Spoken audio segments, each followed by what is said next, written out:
I'm Leigh, and I'm an alcoholic. If you see me sipping on this, it's because my mouth is so dry. Okay.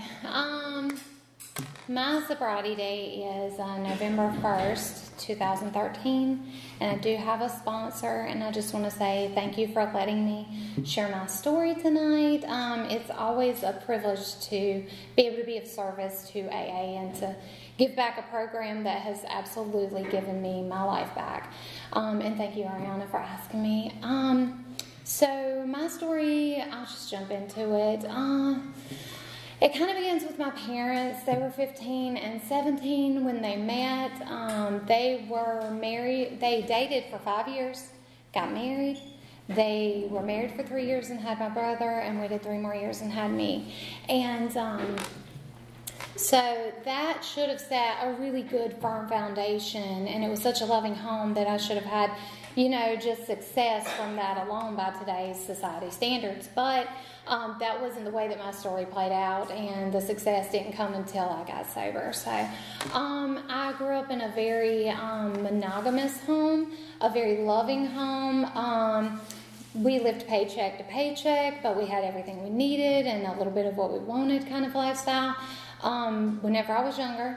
And so, let's see, not a lot of alcohol in my home. My parents were so normal. They were absolutely normal. And how they had me, I don't know. But we would go on beach trips every year, and they would buy a 6-pack, and they wouldn't finish it between the both of them. And then they would grill out a couple times, like during the summer, and have a beer with it. I mean, I've never seen my parents have more than 2 beers, and I've never seen them drunk. So that was the exposure or the extent of alcohol that I had in my house. In terms of church, we went to church growing up every single Sunday, and we had the meal afterwards and all that good stuff. And the extent of my relationship with a higher power was I went to church and I laid my head in my mom's lap, and she rubbed my back or played with my hair until I fell asleep. And so, that was the only higher power that I knew at that time.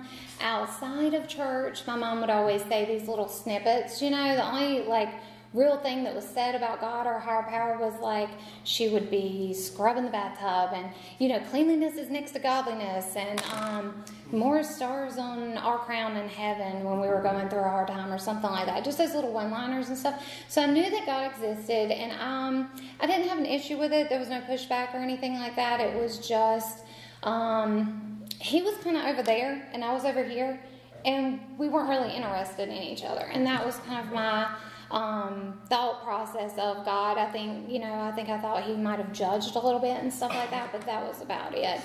Now, my brother, he was born 3 years before me. And so he's 3 years older than me. And when he was born, he was wild from the time that he was born. The doctor handed him to my mother, and she thought he was going to be this sweet little baby and lay his head on her chest, being a newborn. And he threw his head back and was looking around, and I'm sure she was like, Rosemary's Baby or something, but and then he was running by the time he was 9 months old, and he had to wear little Forrest Gump braces on his legs because they started to bow from the weight, because a 9-month-old isn't supposed to run. And so he was always getting into stuff, breaking his arm, riding a dirt bike or something like that. And he would, have it out with teachers at school. And in every form of his life, there was always an issue, which now in adulthood is realized to be clinically diagnosable bipolar. He mood cycles, he has the manic depressive, and he was diagnosed in childhood with mood cycling, but because it was the 90s, it was like, well, there's your diagnosis, no intervention needed, go home. And so we just kind of always knew that. And I knew that my parents had their hands full with him all the time. There was always something going on. So I needed to be a good child. I needed to be okay. And the mascot child, and make good grades, and not talk back, and keep my room clean, and kind of be in a shadow, and just be the good child, because they were busy with him. And they never said that, but it just felt that way. And so looking back at my childhood, when I was a kid, whenever I got hurt, like I never wanted anyone to touch me. Like I'm talking physically hurt. You know, I bumped my knee, I cut my hand kind of thing, but however kids can get hurt. And my mom would try to like, oh my goodness, are you okay? And I would just, don't touch me. And that went throughout my teenage years and into adulthood, even being married. I would, you know, if I ever got hurt, my husband, you know, oh, and I'm like, don't touch me. It was just, I felt like I would die if somebody touched me when I was in physical pain. And because I was compartmentalizing and separating from that physical pain. And so looking back at my childhood, you know, that's very abnormal. So I felt like I was, you know, pretty much born alcoholic, in terms of like the lack of coping mechanisms and the mentality that I had of isolation. And so, because my kids, they crawl in my lap when they get hurt. They want to be hugged and they want to reach out for help. And I didn't do that. And if I was doing that as a child with physical pain, you can imagine what I was doing with emotional pain. I was doing the same thing. I was compartmentalizing, stuff it down, don't look at it, I'm not going to ask for help. And so I already had those unhealthy, you know, mentalities at a very young age. And I was always a really puny kid, very fatigued. Didn't know that. I had no standard to judge that by. So it became really apparent at like 8, 9, and 10 years old. I would throw up a lot. My mom takes me to the doctor, and they're like, she has a weak stomach and she's sensitive to smells. And that was the diagnosis, because it was the 90s, like I said, and it was like no more investigation needed, and went home. So when I was 11, I twisted my ankle and hurt it, and it would not heal for 9 months. And I will say this, I always felt like I was other, very other than people growing up. I felt like I had missed the manual to life, that I had just not been given it. And everyone else knew who they were and knew what they were doing and knew how to act in social situations, and I felt like I was mimicking. I just mimicked everything around me between school and social settings, and if I ever didn't, and maybe my behavior seemed to be a little bit strange or somebody said something about it, I felt very stupid and very awkward. So, and I also felt like a fake, because I am feeling like I'm mimicking everybody around me, and I'm not really realizing that that's how normal people learn and grow. You know, that is a very normal thing as a child, to mimic what you're, you know, that's how you learn social situations. But for me, that's not how I processed it mentally. So I've twisted my ankle, and I am limping around for 9 months. So now me feeling other is like a physical thing that people can see. And I can't keep up on field trips. I'm like falling behind, you know, the rest of the class and stuff like that. And my mom's taking me to the doctor. I felt like we were there every single week. And he runs all the tests that he can run, blood work, CAT scan, x-ray, MRI, and he finally put me in a cast, which was the worst thing he could have done, because I spent an entire summer in physical therapy regaining my mobility back. And he fled town on lawsuits from other patients, and we were referred to another specialist, who walked in the room, felt my knees, asked my mom, does she throw up a lot? And my mom's like, oh God, yes. And he is like, this child's eating up with arthritis. So at that point, I was diagnosed with rheumatoid arthritis, and I pretty much at that point in my life lost my identity completely. It's not my mom's fault, but everywhere we went, I'm talking grocery store, church, school, I don't care. It's like, well, you know, she's been diagnosed with arthritis. You know, she's been diagnosed. It's polyarticular and da-da-da, you know, just completely. My whole life went upside down. What I would eat or could eat. Even at school, kids are coming up to me, I heard you have arthritis, are you going to die? You have a top locker. We all have to have bottom lockers, you know, and because I couldn't squat down to the bottom lockers. So I'm very separated. I'm very other at that point. And so during that year, I'm starting to cripple up. And it's spreading, and by the time I was 12, I couldn't get out of bed by myself in the morning. My mom's having to pick me up out of the bed. 30-minute car rides, I can't really get out of the car, you know, and I'm on these anti-inflammatories that are absolutely killing my stomach, and I'm just walling on the couch in the morning in pain. Mom's like, why didn't you get me or wake me up? And that's, as y'all know, I've told y'all that's not in my nature to want help whenever I'm in pain. So, I had to be started on a medication called methotrexate. That's low doses of chemotherapy.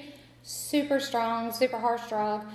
Messed with my hair. I took 12 to 15 pills on Fridays and would be just completely wiped out over the weekends.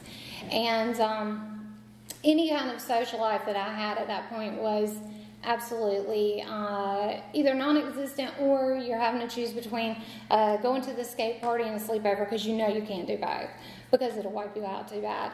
And so I am again very separated, very isolated for this year. And around the time that I turned 13, things got a lot better. My arthritis was under control. I had a lot less symptoms, a lot more mobility and stuff like that. And I'm able to go out and do more on the weekends. And it's that magic age of 13 that I've heard a lot of speakers talk about when you take your first drink. So I'm 13, and there's these girls that I've always gone to school with, and we slept over at each other's house and stuff like that at times, or some of them. And there was about 5 of us, and they all came from single-parent broken homes. I do want to clarify that they weren't broken because they were single-parent. They were very dysfunctional. The fact that they were single-parent just helped us to, it aligned with the lack of supervision that we needed to do what we wanted to do. And I don't know if they were drawn to me because I came from a pretty stable home, or if I was drawn to them because they didn't. I'm not sure what brought us all together, but my very best friend in that group, her father was a functioning alcoholic, and he drank every single night, and he would get drunk or pass out. And so her house kind of became the party house, because when he was drunk or passed out, he didn't care what we did. So I spent the night with her, and I took my first drink. Now, I do want to say, as a side note, he made homemade wine, and they were in huge jars, and they are everywhere in cupboards, completely unmonitored, no supervision, no recognizing the quantities that are being taken from them. And so I took my first drink when I spent the night with her, and I absolutely loved it. Not from the first sip, but after the first cup, I had that ease and comfort that I had been looking for.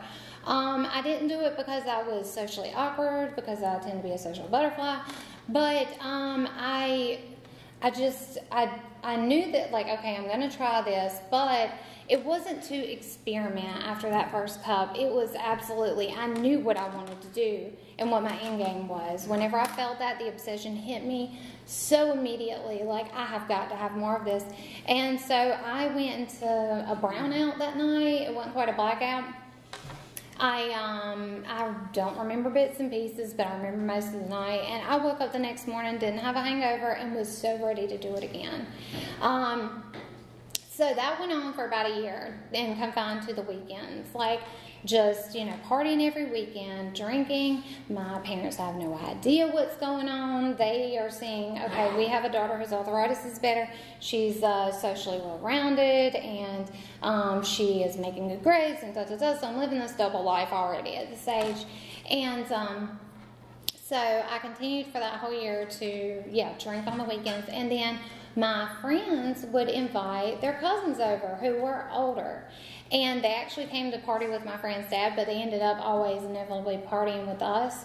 And I absolutely loved it. They were like 19 to 21 years old, and they were drinking like I was drinking. They were doing substances that I was interested in, and they were very conducive to the lifestyle that I was living at that time. And because kids at my school were not doing that, they're trying out for sports and all kinds of stuff, and I can't do that because sports team drug tests, and sometimes there's games on the weekend, and that's going to interfere with the life that I'm living at that point. And so, like I said, that goes on for a year, and then I get to 14, and I had a socially awkward situation happen where I just didn't feel comfortable socially drinking anymore. So what happened at that point was I started, whenever I would want to party, and when I say party, I don't know if that sounds immature or not, but anyway, so whenever I was wanting to continue in that lifestyle, I would take substances, because that gave me that same sort of ease and comfort that alcohol did, but it allowed me to still kind of be social and stuff like that, but not have to drink and still feel like I was in control. So I was getting that feeling I wanted, but I was still in control. And then and at that point, when I'm doing that, I'm starting to drink by myself.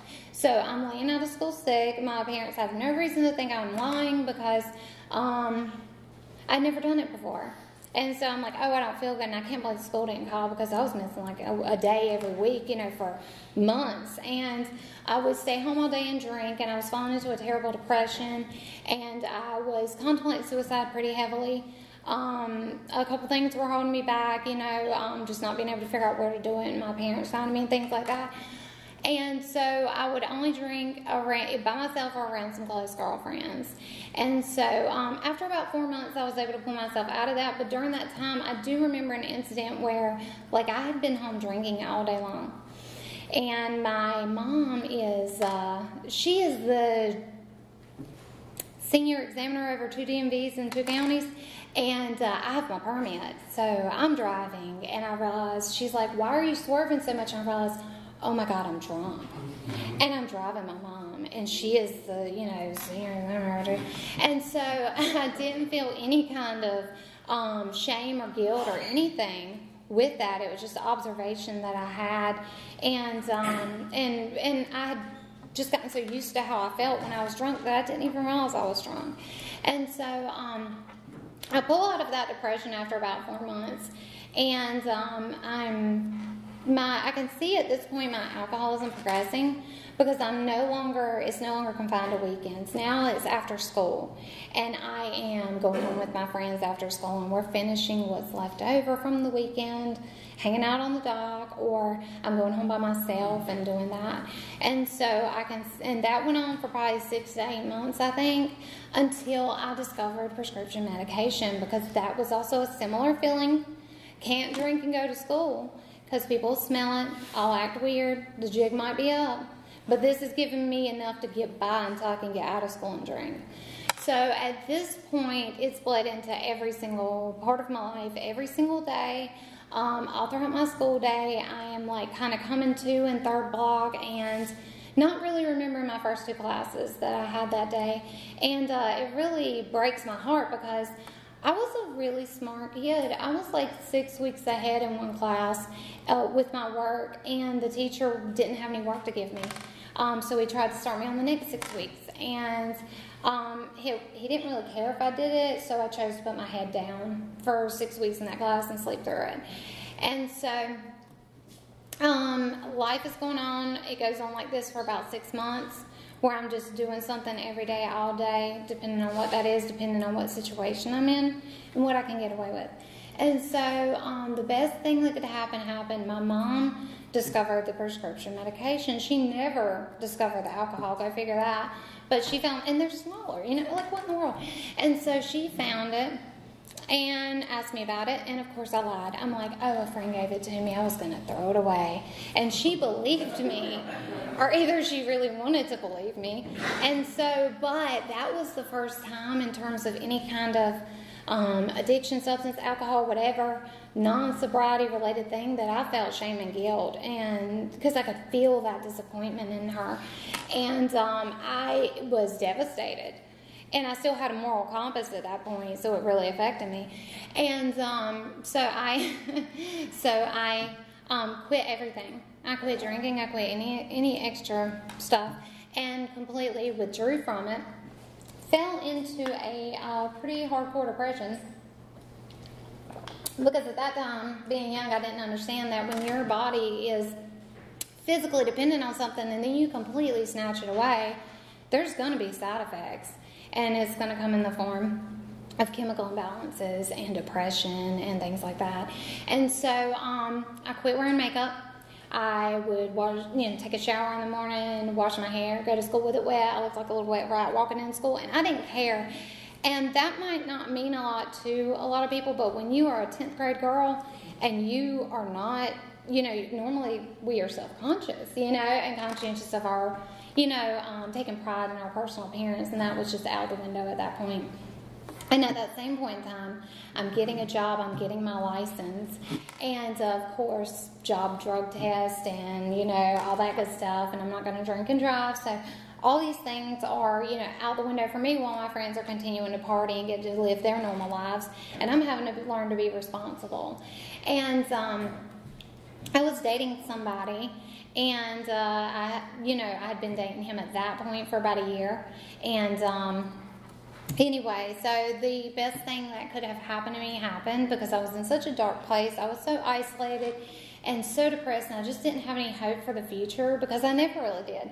Even from a young age, like in elementary, you could have asked me in elementary school to high school, what do you want to be when you grow up? And I never could have told you, because I didn't have any kind of like aspirations for the future, passions or desires or interest in anything. And my friends and I really lived in the present and not in a good way.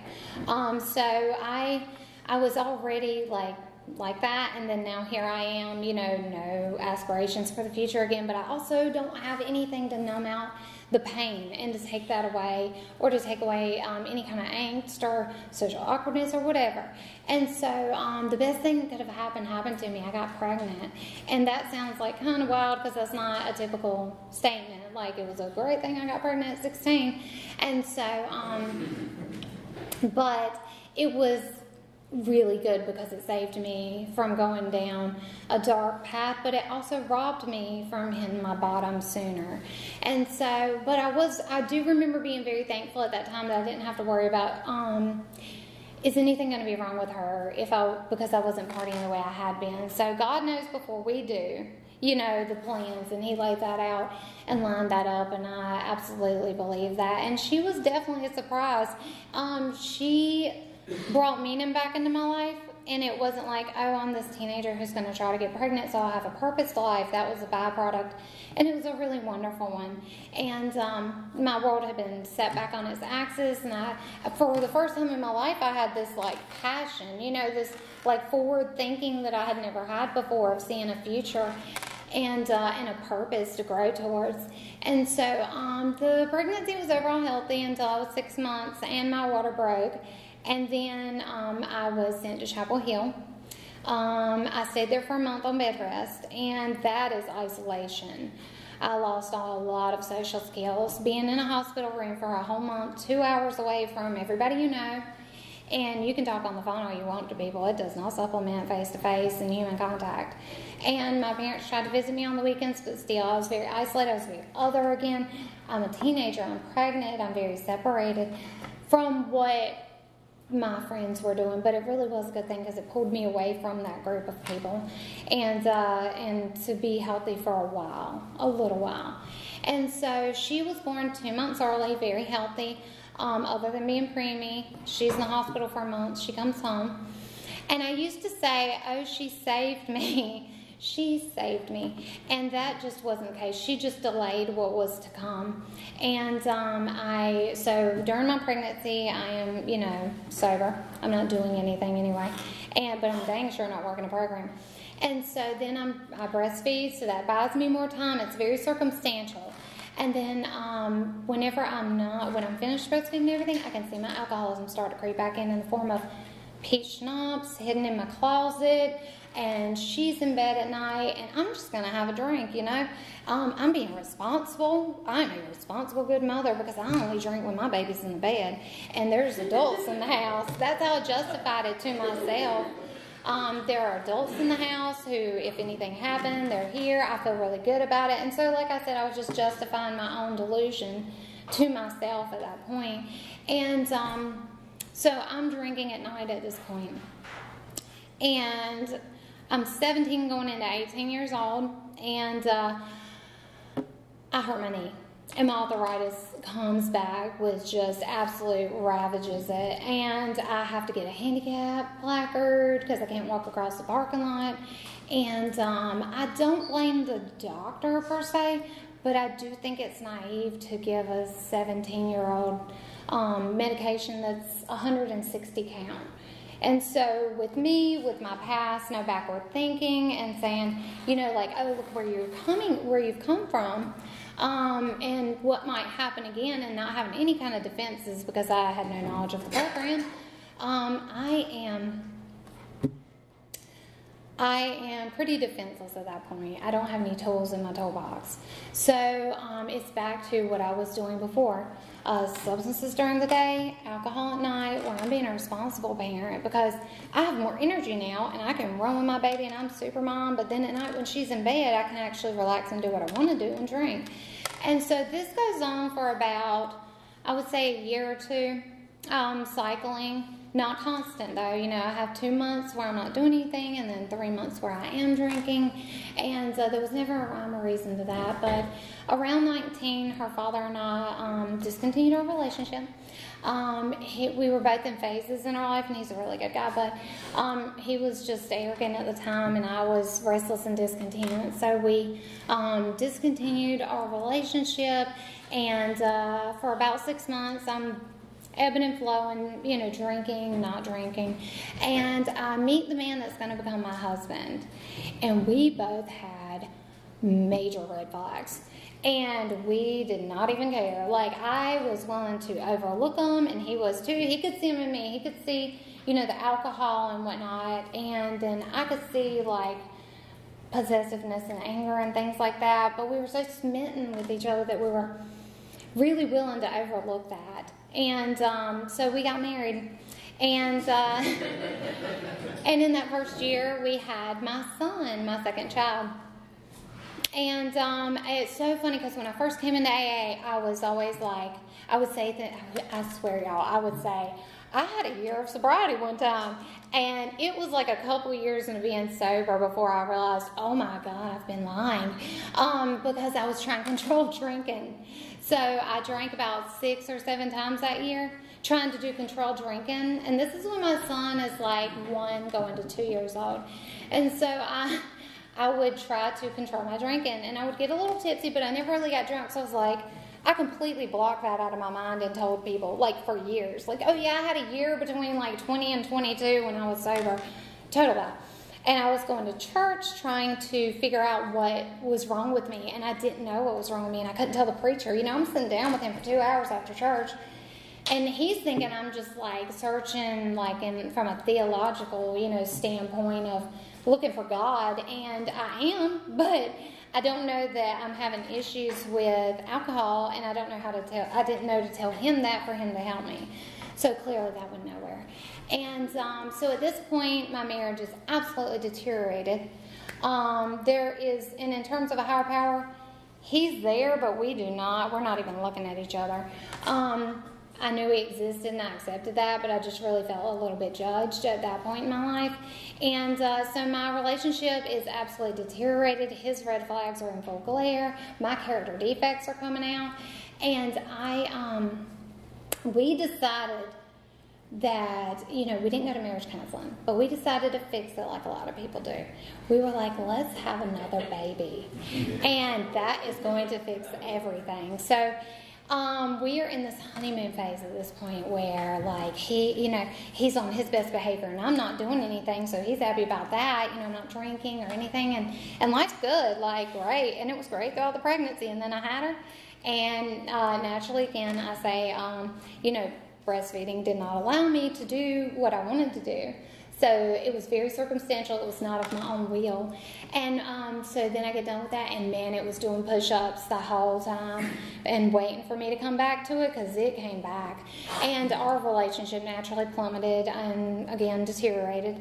And off and on for that next year, I am just like, 2 months of drinking, a month of not, 3 months of drinking, a month of not, or 2 months of not, whatever. And I never really knew what, there was no pattern there.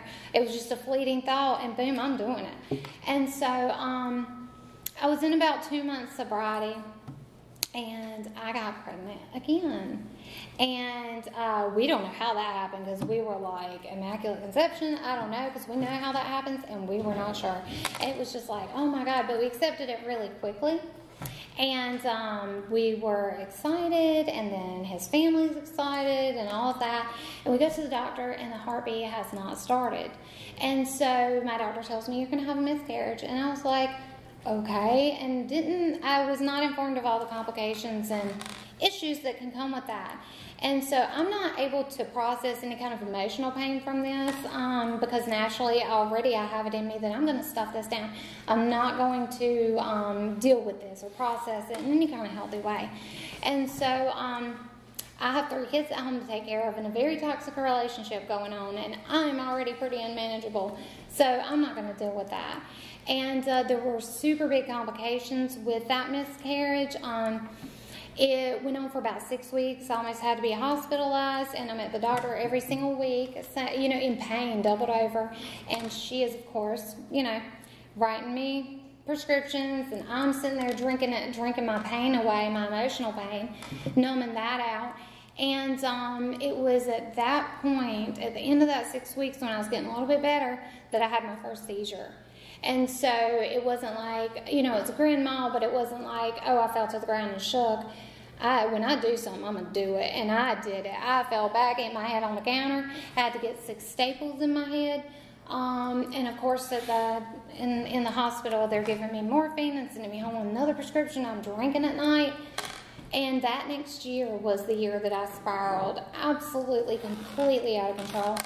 I had 12 seizures in that 1 year that I know of. I know that there were more.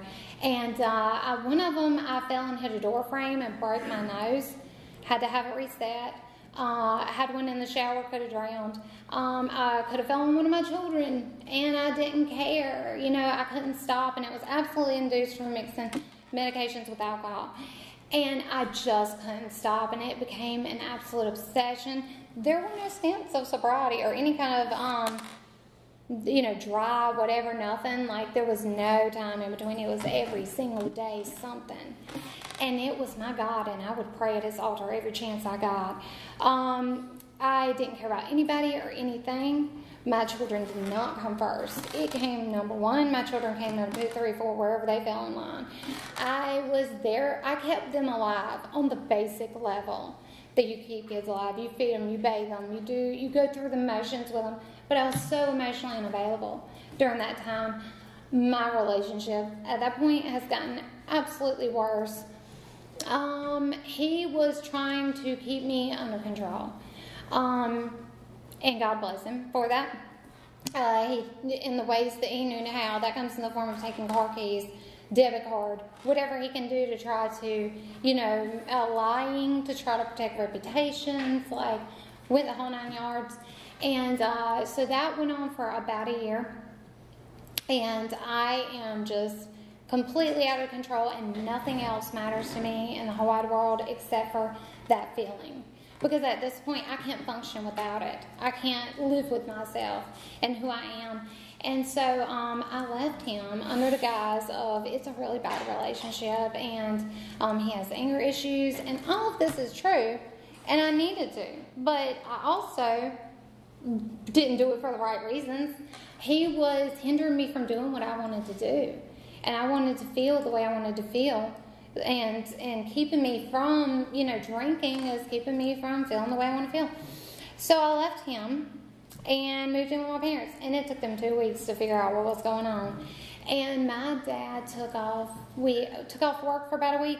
He's searching treatment centers. He's contacting his sister, who retired from vocational rehabilitation, on how to do an intervention. And they found a treatment center. I don't know any of this is going on.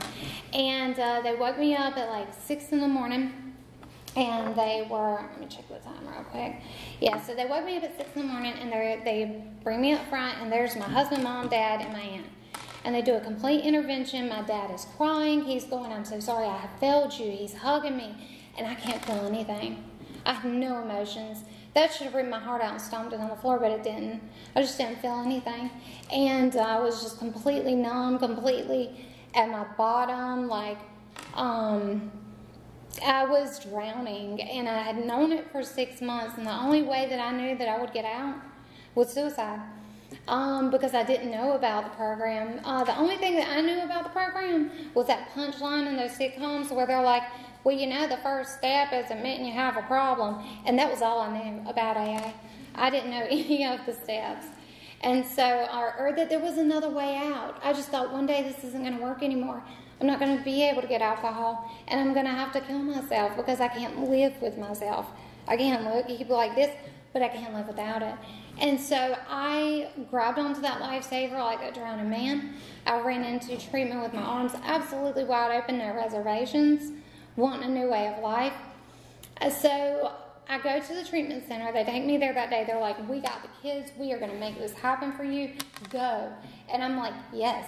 So they take me, and when I'm doing my intake, they don't know if they can accept me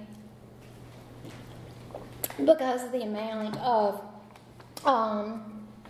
alcohol and substances that I was taking. So they sent me across the street to the ER to sit until the doctor came on staff and he could clear me, because they're like, we don't have people come in here that are, to this extent. And so I sat in that ER for like 4 or 5 hours, and I finally get checked in, and I sit on my bed that night.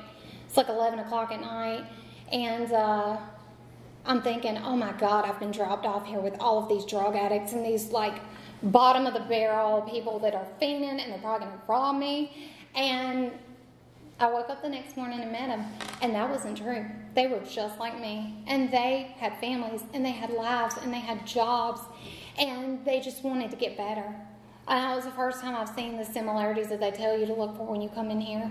And I saw them for the first time. I didn't even know I was seeing them or looking for them, but I did realize I'm just like y'all.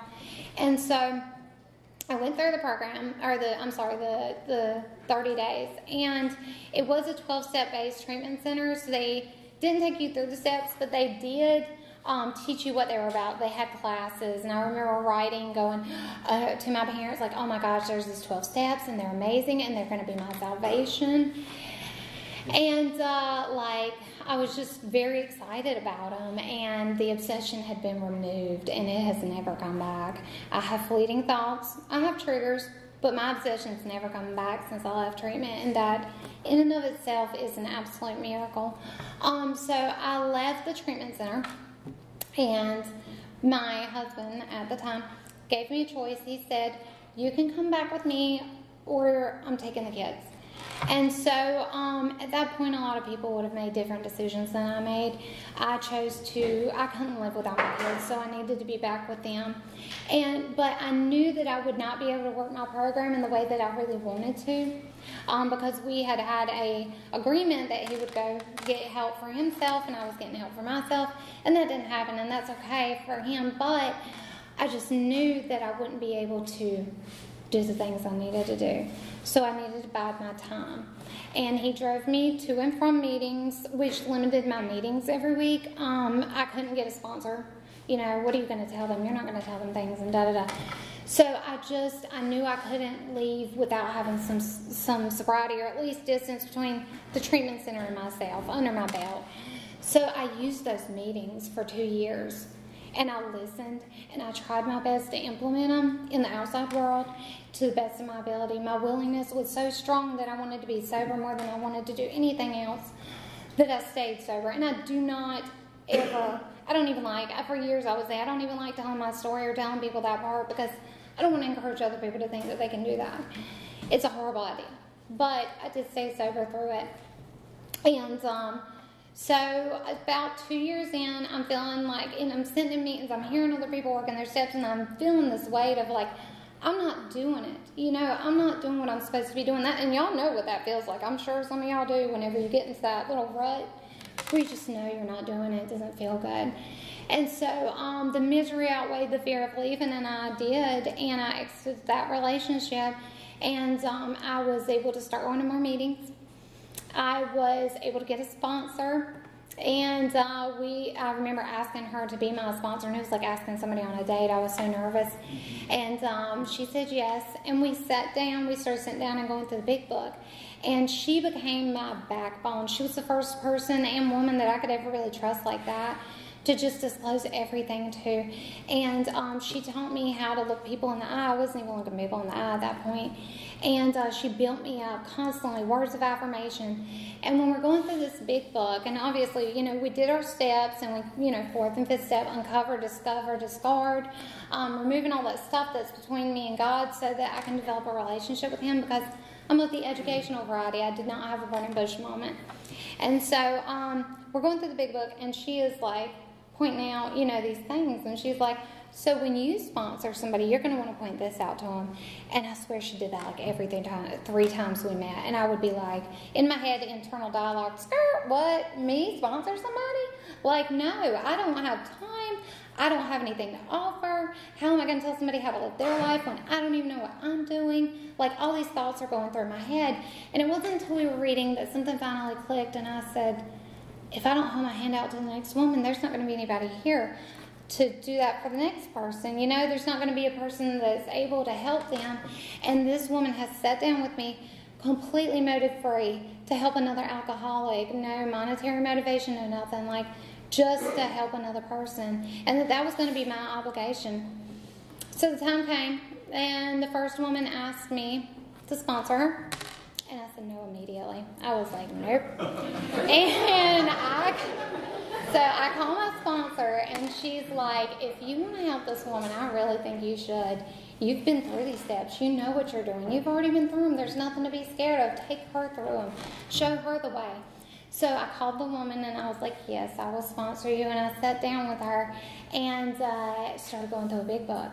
And that was an amazing experience because my sponsor had always told me, she would say, it's such an honor and a privilege to be able to take you through these steps.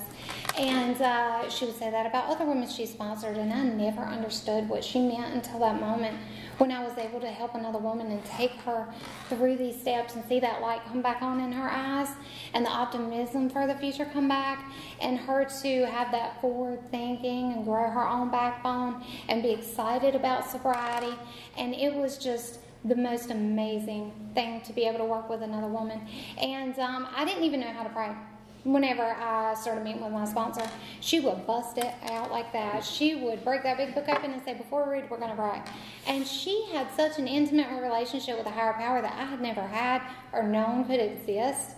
I could hear it in the way she talked to him and about him. Love and grace and mercy, words that I had never heard before. And guidance and all of this stuff. And I tried to pray by myself one time out loud, you know, like she did. And I'm fumbling and I'm like embarrassed for me. And nobody's around. And so I just started listening to her and learning how to pray and learning how to have that relationship with a higher power and to lean on him. And that's whenever my real sobriety started, and I learned, you know, or began to have a relationship. And so I will say that I don't know what kind of formula works for everybody. I know that everybody has a different formula to their sobriety. Maybe somebody needs to go to a meeting every single day because that's what works for them. And maybe somebody only needs to make 3 a week. And maybe somebody doesn't have to call their sponsor every day. Or maybe they only call them whenever they're, you know, need help with something. Stuff like that.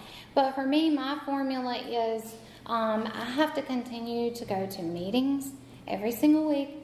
I have to continue to fellowship with women, reach out for help and ask for it, pray and have that conscious contact with a higher power and know that he is in control and turn my life and my will over to him. I have to do my daily reflections and continue to sponsor women and be there for them and be that hand that's there waiting and ready when they are. And that is what my formula, though, for staying sober looks like today. And I do want to say, for anybody that is new, keep coming back. It does happen, and don't leave before the miracle happens. And if you're in here, it's probably already happened. And so, because it's a lot better to be in here, wishing that you could just be normal and have a drink than to be out there and drunk and wishing you could be sober. And I do know that I cannot talk and learn at the same time. I am either talking or I'm learning, so I have to be quiet. I have to listen to people that know more than me, and I have to actually take their advice from time to time, and that's how I learn. And I continue to grow, and I have such a peace in my life today because I have gained everything back. I've gained the material, I've gained education, but that isn't what's important to me. What's important to me today is the relationship that I have with the higher power, the peace that I seek in my life, the relationship that I have with my children. The things that you can't see or buy are what I really seek today. And I just want to thank y'all so much for letting me share my story. Thank you, Ariana. And think that's it. Thank you.